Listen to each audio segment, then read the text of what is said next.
श्री सीताराम। श्रीमद् भगवद गीता की इस यात्रा में हम अध्याय 4 श्लोक क्रमांक 18 तक पहुंच चुके हैं। वीडियो कुछ अधिक लंबा हो जाने के कारण आप लोग देख नहीं रहे हैं, इसीलिए प्रयास करूंगा कि वीडियो छोटा ही बनाया जाए, परंतु कई विषय ऐसे होते हैं कि उस पर जितना अधिक बोला जाए उतना ही श्रेष्ठ रहता है। तो यह सब मेरे हाथ में नहीं है। कृपया आप अपने जीवन में से अनमोल समय निकालकर कुछ 10-15 मिनट यदि इस वीडियो को देखेंगे तो कुछ ना कुछ अच्छा ग्रहण करके ही जाएंगे। हानि आपको कुछ नहीं होगी। यदि कोई प्रश्न भी जन्म लेता है, यदि आपको ऐसा लगता है कि मैंने कुछ गलत बोला है, तो भी प्रश्न जन्म लेगा, और जब प्रश्न जन्म लेगा तो उस पर आप चिंतन करेंगे तो हर प्रकार से यह आपके लिए लाभकारी ही होने वाला है। यह जो श्लोक है, इस श्लोक में भगवान कर्म अकर्म की व्याख्या कर रहे हैं। हमारा उसके साथ संबंध किस प्रकार का होना चाहिए, हमें कैसे देखना चाहिए, कौन बुद्धिमान है, कौन ज्ञानी है, यह सब भगवान इस श्लोक में बता रहे हैं। और कुछ नया नहीं है। अभी तक यदि आपने वीडियोस देखे हैं या यहाँ तक आपने भगवद गीता का चिंतन किया है तो यह कुछ नया नहीं है, परंतु हमने इसको सही से समझने का प्रयास नहीं किया या इसे बहुत छोटे में ले लिया है।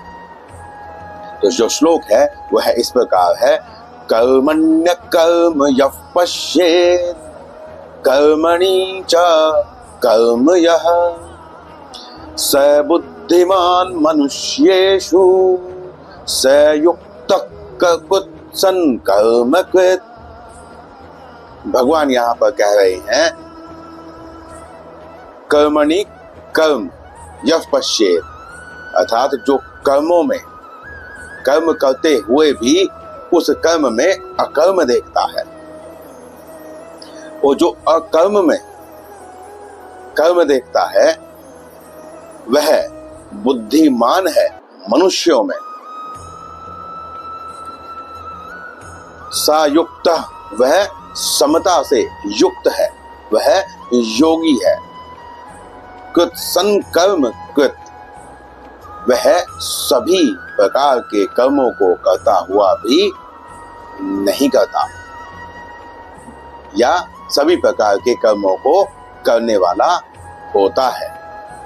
अब यहाँ पर भगवान कहते हैं कि निर्लिप्तता जो है, यदि आप यह समझे कि जब आप अपने घर में कोई कार्य करते हैं या कहीं पर भी आप कोई कार्य करते हैं तो कार्य करने से पहले यह कहा जाता है कि भगवान गणेश की स्तुति करनी चाहिए।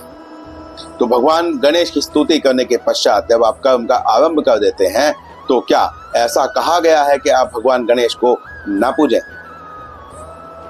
यदि आप वह कर्म करते हुए भगवान गणेश की आराधना करते रहेंगे, उनका चिंतन करते रहेंगे, उनका नाम लेते रहेंगे, उनकी लीलाओं को याद करते रहेंगे, तो क्या इससे आपको लाभ नहीं मिलेगा?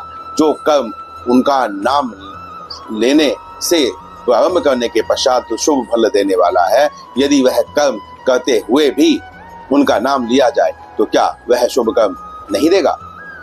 तो यहाँ पर भगवान ने कहा कि जब निष्काम कर्म की बात आती है तो जब हम कर्म का प्रारंभ करते हैं तो प्रारंभ करते ही वह जो कर्म है उससे हमारी निर्लिप्तता रहनी चाहिए। परंतु भगवान ने कभी यह तो नहीं कहा है कि हमारी निर्लिप्तता बस कर्म का प्रारंभ करने में होनी चाहिए। जब तक हम कर्म करेंगे हमें निर्लिप्त ही रहना है, और हमारा स्वरूप ही निर्लिप्तता का है।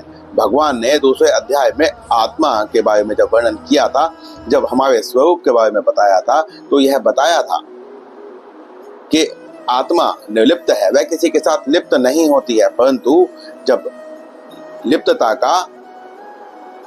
को मान लिया जाता है तभी सभी प्रकार की समस्याएं उत्पन्न होती है। अब यहाँ पर आप एक उदाहरण से समझे, रामचरितमानस में भगवान राम ने यह कहा कि जब वह जो पिनाक धनुष था भगवान ने तोड़ा, तब वहां पर भगवान कहते हैं कि छूते ही, अर्थात छूते ही यह जो धनुष है पिनाक जो है यह पुराना होने के कारण टूट गया, इसमें मैं क्या अभिमान कर सकता हूँ, मेरा क्या अभिमान, मैंने इसे नहीं तोड़ा है। अर्थात भगवान ने वहां पर कर्म करते हुए भी अकर्म को देखा। जब भगवान ने रावण और कुंभकर्ण का वध किया तब उसके पश्चात भगवान कहते हैं कि रावण और कुंभकर्ण दो भाई थे जो देवताओं को और मनुष्य ऋषियों को दुख देने के कारण मर गए। तो भगवान ने वहां पर इतना उत्कृष्ट कर्म किया, परंतु फिर भी भगवान ने उसे अकर्म ही माना, क्योंकि उसमें उनकी लिप्तता नहीं मानी। और यदि आप यह कहें कि भगवान को कर्म करने की क्या आवश्यकता है, तो इसकी भी हम व्याख्या पहले कर चुके हैं कि भगवान जो भी कर्म करते हैं वह जीव के कल्याण के लिए करते हैं, जीव को शिक्षा देने के लिए करते हैं।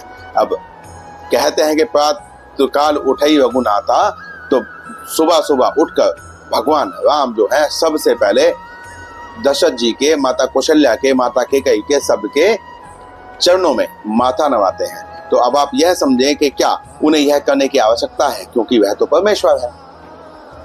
यदि वह परमेश्वर है तो उन्हें फिर किसी के सामने सर झुकाने की कोई आवश्यकता नहीं है, परंतु फिर भी वो ऐसा करते हैं।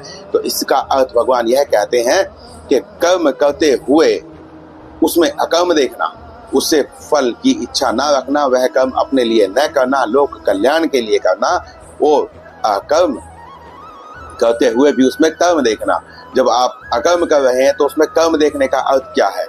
यह अर्थ है कि यह जो संसार है यह परिवर्तनशील है, यहाँ पर क्रियाएं हो रही हैं।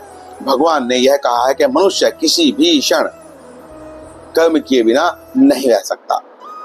यदि आप सो रहे हैं तब भी कर्म हो रहा है, यदि आप समाधि में हैं तब भी यह कर्म हो रहा है। तो इसलिए भगवान कहते हैं कि कर्म में अकर्म देखो, अकर्म में कर्म देखो। जो ऐसा देखता है, ऐसा देखने का अर्थ क्या है कि गुण ही गुण में बरत रहे हैं।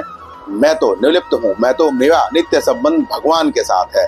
कर्म जो है वह तो आदि और अंत वाले हैं, किसी भी कर्म को प्रारंभ किया जाता है और उसका अंत भी आता है। उसी प्रकार जो उससे मिलने वाला फल है वह भी नाशवान है, परंतु मैं तो आत्मा हूँ, तो मैं तो नाशवान नहीं हूँ। इसीलिए मेरा जो संबंध है वह नित्य भगवान के साथ हो सकता है, जो नाशवान नहीं है। संसार के साथ मेरा संबंध हो ही नहीं सकता है। जब संसार के साथ कोई संबंध नहीं रहेगा तो फिर कर्म में अकर्म और अकर्म में कर्म मिलेगा। एक लौकिक के उदाहरण से समझते हैं कि यदि मैंने एक परिवार में जन्म लिया है तो वहां पर कुछ लोग मेरे लिए प्रति कोई कर्तव्य करते हैं, अर्थात मुझ पर ऋण चढ़ाते हैं। उसी ऋण को उतारने के लिए मैं उनकी सेवा करता हूँ।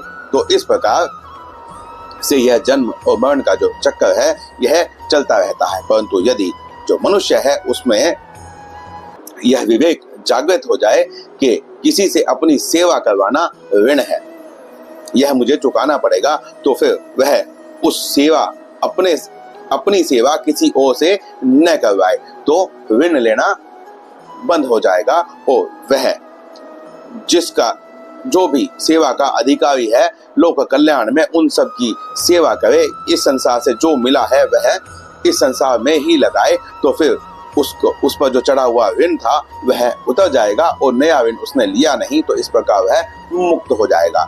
तो भगवान यहाँ पर कर्म में अकर्म और अकर्म में कर्म देखने की प्रेरणा कर रहे हैं। तो इस वीडियो में इतना ही, मिलते हैं अगले वीडियो में अगले श्लोक में। शिव सीताराम।